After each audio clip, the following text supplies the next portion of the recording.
The Toronto Marlies are about to start their 2016 playoff run. Are you so excited?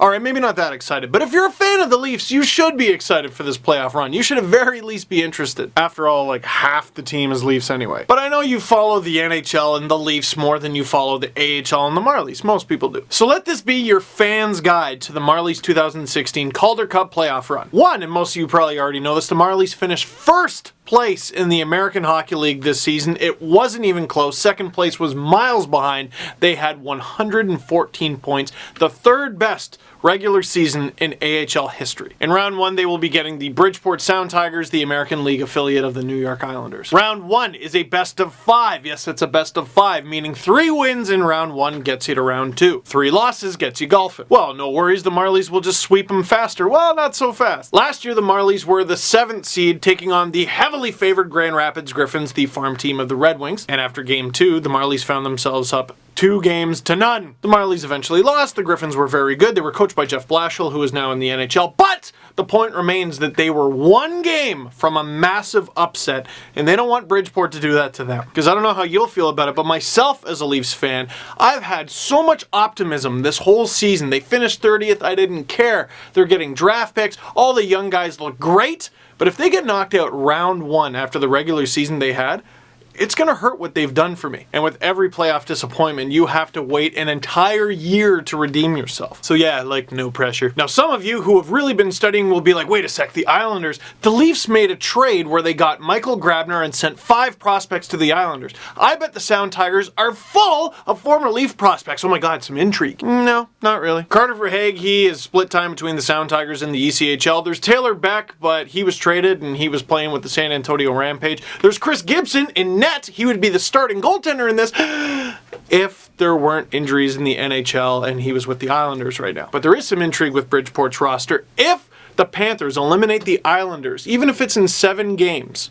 the Sound Tigers will get reinforcements, including Chris Gibson, before Game 3, the first game at home for the Marlies. Regardless of those reinforcements, the Marlies are still heavily favored, and there aren't really any excuses to lose. Well, exactly how deep and stacked are the Marlies? Would you like to take a look at the roster? This sheet is from the Marlies' second last regular season game this season. It's you know, it was a little while ago. Okay, it's a little weathered. Here are the lines. Line 1, Matt Fratton, Mark Arcabello, Connor Brown. Line 2, Kasperi Kapanen, Colin Smith, Tobias Lindberg. Line 3, Brendan Leipzig, Sam Carrick, Ben Smith. Line 4, Rich Clune, Freddie Gauthier, and Nikita Soshnikov. The only one of those names that hasn't played in the NHL this year is Matt Fratton, who you know from his time in the NHL. Oh wait, no, there is another one. Colin Smith, who the Leafs got for Sean Matthias and had 22 points in 23 games. Oh, and by the way, that game they were also sitting AHL All-Star Josh Levo and Zach Hyman, and William Nylander. So, for game 1, they're going to have to find a way to take 3 guys out of that lineup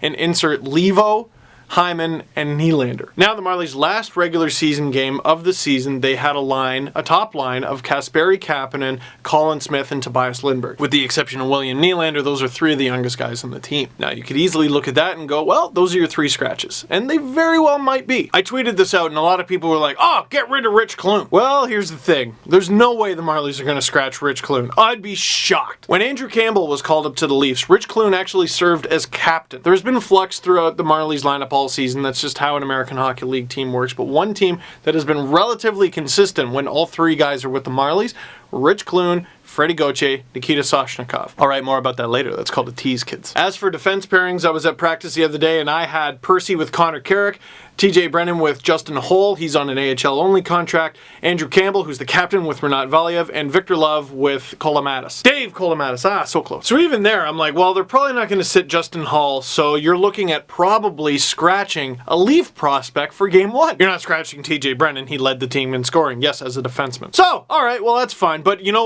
what is definitely for sure, Garrett Sparks starts game 1. Here's the thing. Garrett Sparks had an amazing season in the American Hockey League, and a lot of Leaf fans got to know him. In his first game with the Leafs, he gets a shutout over the Edmonton Oilers. You don't have to put the Oilers asterisk there. Whatever, he got an NHL shutout, and he cried, and everyone loved it, and it was such a great story. And then, he was kind of a goalie for the Leafs. But not to worry, the other goalie there is Antoine Bibeau. He was called up to the Leafs too because the Leafs were in dire straits, but he never played a game. And oh, did you see his early season AHL numbers? Ooh, he had an .869 save percentage after November was done. Ooh, and in November alone, he was an .839.